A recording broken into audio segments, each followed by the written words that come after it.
Hi YouTube. Many of you will notice that I'm sans beard today, and I almost recorded a video of myself shaving the beard off and uploaded it to YouTube, and then I realized that might be a little awkward. I am going to give you a bit of a scripted video today, and I know that's not my normal thing. I tried yesterday to make video. It turned out to be crap, and so unfortunately that's what's going to happen today. I know that's some of you aren't going to like that, but what can I do? So you'll have to bear with me as I go through this. But hopefully if you stick around till the end, I think you'll find that hopefully it's worthwhile. Yesterday I recorded a video in response to several questions and comments on my recent upload, Why You, yes you, shouldn't debate a rabid presuppositionalist. The video was meant to be a simplification to the common counter-apologetics offered on YouTube. You see, I think that the major problem with many such counter-apologetics is that they end up being too complex, and I feel the issue is much simpler in reality. Yesterday, I'd also had the opportunity to chat with a fellow YouTuber as he expressed some of the same concepts as in the video I recorded. I told him during our chat about the video I'd made, and he was excited to see it. However, after screening it in preparation for editing, I realized it simply isn't worthy of upload and sadly lacked any semblance of quality. Now, before I go any further, I'd like to tell you a little story about a time when my high school best buddy and I trekked up deep into the wilderness in the middle of winter. We knew of a trapper's cabin up in the mountain and convinced my dad to haul us and our gear as far as his truck would take us before we donned our snowshoes and continued on. The first night we laid down some cedar boughs and put our tent on top as comfort for the night. The next day we pressed on until we reached the cabin, which was quite snowed in. As is common, the cabin was stocked with a bit of firewood and some Kraft mac and cheese for anyone who might come along, and we spent our second night in the cabin. On the third day we ventured to find a small lake that we knew of not far away. We set our heading and off into the bush we trudged. Now, I've been to this lake in the summer many times. I know where it is. As the trees started to thin out, we knew we were getting close. Finally, all at once, we stepped out of the trees into the clearing, and there she was. The cabin. That's right, we walked in a circle. Now back to my video.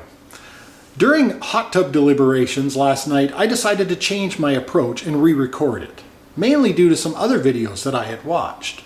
You see, last night I saw this guy on the internet saying that the presuppositional apologetic was not meant to be compelling, but to show the stupidity of the atheist worldview. Well, that's interesting. So no other motivation than to make people look stupid? This seemed odd to me, considering this same guy usually ends discussions and debates imploring his opponents to seek repentance, and even resorts to threats of hell at times. But okay, I guess making people look stupid is a laudable goal somehow. I wonder though, does he often run up to complete strangers on the street and pants them? Does he approach people on the beach and give them wedgies, or perhaps paint the face of a sleeping friend with lipstick? Now, the same internet guy recently challenged some atheists to debate him. In fact, he was unable to get 5 out of 6 atheists to agree to a debate without, as he put it, hiding behind a moderator.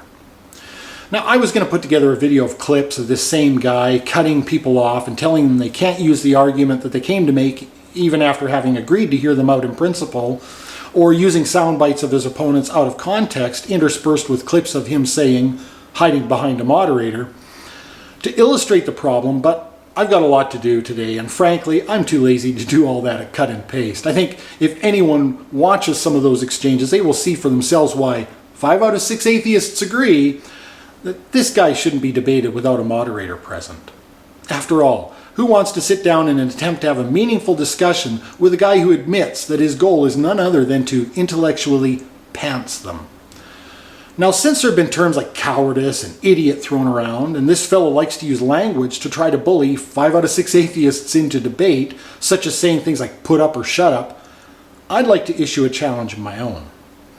You see, the way in which some on YouTube approach the presuppositional apologetic is to assert that they have reduced to absurdity the atheist worldview, or exposed the folly and stupidity of it. Naturally, this would necessitate that the presuppositional apologetic defense of Christianity be intelligent and smart by contrast. If we analyze how Cy ten Bruggencate might expose the absurdity of atheism, we will see he does this by demonstrating that atheists accounting for knowledge ends in an infinite regress. For example, how do you know A? Because of B. How do you know B? Because of C. How do you know C? And so on and so on. Or a circularity. How can you know things? I use my senses, my memory, and my reasoning. How do you know that your senses, memory, and reasoning are valid? And Cy likes to always adopt this little slight dumb atheist lisp when he says the following: well, I use my senses, my memory, and my reasoning.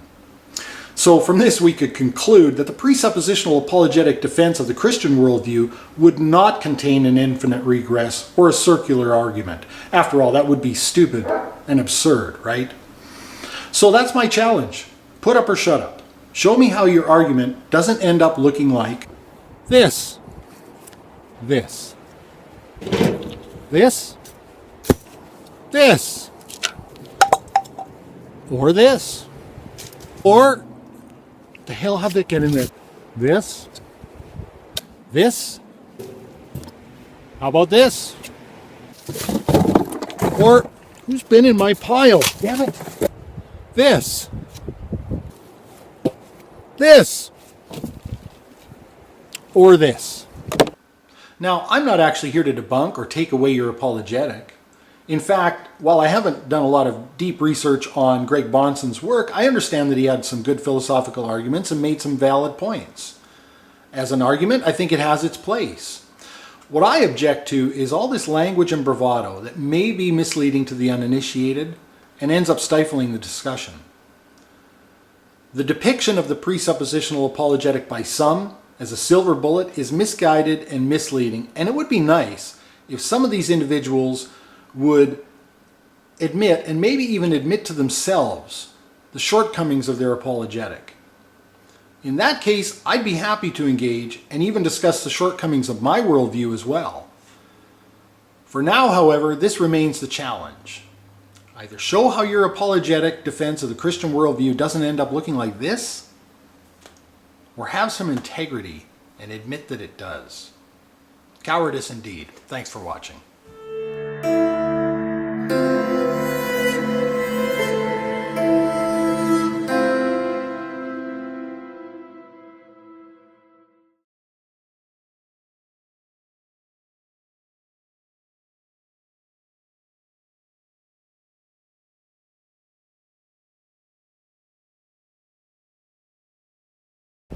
When the dog starts stealing your props, I guess it's time to quit.